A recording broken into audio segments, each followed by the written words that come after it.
இன்றைய அரசியல்ல நிச்சயமாக எம்ஜிஆரை தொடாமல் யாரும் அரசியல் பண்ணவே முடியாது.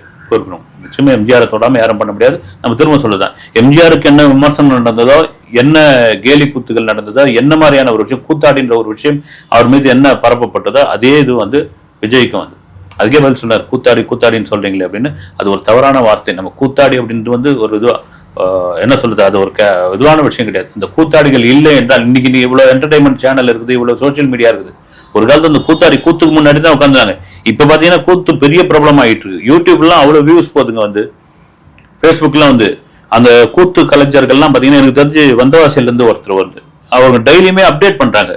இன்னைக்கு நாங்க சென்னை குன்றத்தூர்ல எங்களுடைய நாடகம் இருக்குது, கூத்து இருக்குது, பாருங்கன்னா அதுக்கு அவ்வளவு ஃபாலோவர்ஸ் அவ்வளவு அதை பார்த்துட்டு போய் பாக்குறாங்க. அப்படின்னா திரும்பவும் அது வளர்ச்சி அடையுது. எதுக்கு சொல்றேன்னா, அந்த கூத்தாடின்ற வார்த்தையை யூஸ் பண்ணாதீங்கன்னு. அந்த கூத்தாடி தான் எம்ஜிஆராக அவ்வளவு காலம் ஆண்டார்.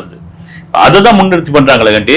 அதெல்லாம் தவறு ஒண்ணும் கிடையாது. ரெண்டு தலைவர்கள் வச்சுதான் ரெண்டு பேரும். அண்ணா காஞ்சியில் ஒரு புத்தன் பிறந்தான் ஒரு பாட்டே வந்துருச்சு. ஒரு பெரிய காங்கிரஸ் தான் ஆண்டுகிட்டு இருக்கோம், காங்கிரஸை மீறி ஒன்றும் பண்ண முடியாதுன்ற போது இங்க திராவிட கட்சியால் பண்ண முடியுன்ற ஒரு விஷயத்தை கொண்டு வந்தது அண்ணா தான்.